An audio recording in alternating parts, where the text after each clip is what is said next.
ایک بار پھر آپ کو خوش آمدید کہتے ہیں. ہم اپنے پلیٹ فارم سے کوشش کرتے ہیں کہ ان بیماریوں کا ان کنڈیشنز کا ذکر کریں جو کہ عام گھروں میں ہو جاتی ہے, لوگوں کو اس کے بارے میں اویئرنیس نہیں ہوتی, تو ہماری یہ کوشش رہتی ہے ہم لوگوں میں اویئرنیس پھیلائیں. ایسی ہی ایک کنڈیشن ہو جاتی ہے گٹھیا. یہ دراصل جوڑوں کے درد سے متعلق ایک بیماری کا نام ہے. ابھی کتنی تکلیف دہ بیماری ہوتی ہے وہی جان سکتا ہے جو اس سے سفر کر رہا ہوتا ہے. جس کو ہو جاتا ہے وہ اٹھنا بیٹھنا چلنا پھرنا اس کے لیے سب مشکل ہو جاتا ہے. خاص طور پہ جب موسم تبدیل ہوتا ہے پھر تو یہ اپنی الگ سے اثرات دکھاتی ہے.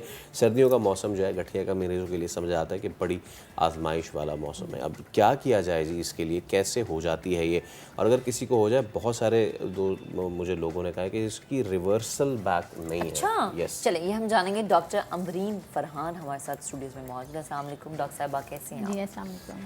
اچھا ڈاکٹر صاحبہ مجھے بتائیں, ہم بیماریوں کا ذکر کرتے ہیں جو اسپیشلی جوڑوں سے ریلیٹ بیماری ہوتی ہے نا. میں سب سے پہلے ایج کا اس لیے پوچھ رہی ہوں تاکہ بہت سارے لوگ کہتے ہیں نہیں یہ تو ابھی ایج ہی نہیں ہے اس کو کہ اس کو کسی بھی قسم کی جوڑوں کی بیماری ہو. تو جس بیماری کا ہم ذکر کر رہے ہیں جوڑوں سے ریلیٹڈ بیماری, اس میں ایج بڑی میٹر کرتی ہے. کیا اس میں ہم ٹینز بھی دیکھتے ہیں, اس میں ہم سینئرز بھی دیکھتے ہیں, مطلب کس ایج کو یہ زیادہ افیکٹ کرتی ہے؟ بسم اللہ الرحمن الرحیم. میرا نام ڈاکٹر امبرین فرحان ہے. جیسے آپ نے بتایا میں آرتھوپیڈک کنسلٹنٹ ہوں, P R P stem cell consultant ہوں. پریکٹس میں اپنی 2-3 ہاسپٹلس میں کرتی ہوں. مینلی جو کلفٹن پہ آسٹریلین اسٹیم سیل کلینک ہے شور سیل کے نام سے, وہاں میری او پی ڈی ہوتی ہے اور میں آرتھوپیڈک کے پیشنٹس دیکھ رہی ہوتی ہوں. جی آج جو آپ نے مجھے ٹاپک دیا ہے ڈسکشن کے لیے وہ گٹھیا کا ٹاپک دیا ہے. گٹھیا بیسکلی ایک جوڑوں کی بیماری ہے اور اس میں ہم اس طریقے سے دیکھ سکتے ہیں کہ اس کو ہم اپنی ٹرمینالوجی میں رومیٹائڈ آرتھرائٹس کہتے ہیں. آرتھرائٹس کو بیسکلی اگر ہم اس کو ایکسپلین کرنا چاہیں تو آرتھ بولتے ہیں جوائنٹ کو, آئٹس بولتے ہیں انفلیمیشن کو. تو جوڑوں کی انفلیمیشن از آرتھرائٹس. اب ایک ہوتا ہے آسٹیو آرتھرائٹس. لاسٹ ٹائم جو ہماری ڈسکشن ہوئی تھی وہ آسٹیو آرتھرائٹس پہ ہوئی تھی جو کہ ایج کے ساتھ ساتھ جوڑ گھسنا شروع ہوتے ہیں تو اس کو ہم آسٹیو آرتھرائٹس کہتے ہیں. زیادہ تر یہ نیز میں سارے جوائنٹس انوالو ہوتے ہیں اس میں. مینلی ویٹ بیئرنگ جوائنٹس ہوتے ہیں. ویٹ بیئرنگ جس پہ ہم وزن ڈال رہے ہوتے ہیں وہ زیادہ تر گھٹنے ہوتے ہیں. تو رومیٹائڈ آرتھرائٹس بیسکلی رومیٹائڈ کہتے ہیں کہ مسلس اور بونس کا انوالومنٹ. تو رومیٹائڈ آرتھرائٹس یعنی کہ ایسی آرتھرائٹس جس میں زیادہ تر مسلس بھی انوالوڈ ہیں, جوائنٹس بھی انوالوڈ ہیں. ٹھیک ہے, تو رومیٹائڈ آرتھرائٹس میں بیسکلی مڈل ایج کی خواتین زیادہ انوالو ہوتی ہیں. جیسے آپ نے پوچھا کس ایج میں ہوتا ہے, تو 35 سے لے کے 50 کی ایج میں زیادہ کامن ہے اور خواتین میں زیادہ ہے. ٹھیک ہے, 1:3 کا ریشیو ہے. اگر 3 خواتین ہیں تو ایک مرد کو بھی ہو سکتا ہے آرتھرائٹس. تو اس طریقے سے فیمیلس میں کامن ہے, مڈل ایج میں کامن ہے, اور اس کی انوالومنٹ جو ہوتی ہے زیادہ تر یہ سٹارٹ ہوتا ہے کہ ہاتھوں کے جو چھوٹے جوڑ ہوتے ہیں ہمارے, اس میں انوالومنٹ سٹارٹ ہوتی ہے. سویلنگ ہو جاتی ہے, وارم ہو جاتے ہیں اور اسٹفنس ہو جاتی ہے.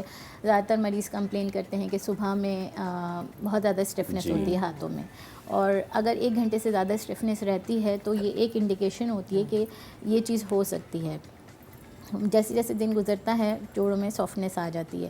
تو یہ چیز ایک کامن فیکٹر ہے. ٹھیک ہے, اور اس کے ساتھ جب اسمال جوائنٹس کی انوالومنٹ کے ساتھ ڈیزیز بڑھتی ہے تو پھر شولڈر کے جوائنٹس, بازو کے جوائنٹس, گھٹنے اور ٹخنے وغیرہ بھی انوالو ہونا شروع ہو جاتے ہیں. اچھا ڈاکٹر صاحبہ اس میں مجھے یہ بتائیں کہ علاج سے کس حد تک بہتری آتی ہے؟ کیا مکمل ٹھیک ہو جاتے ہیں؟ اس میں پرسنٹس ہیں, لائک آپ 20% ٹھیک ہو رہے ہیں, 40% ٹھیک ہو رہے ہیں, 60% ٹھیک ہو رہے ہیں, کیا ہے؟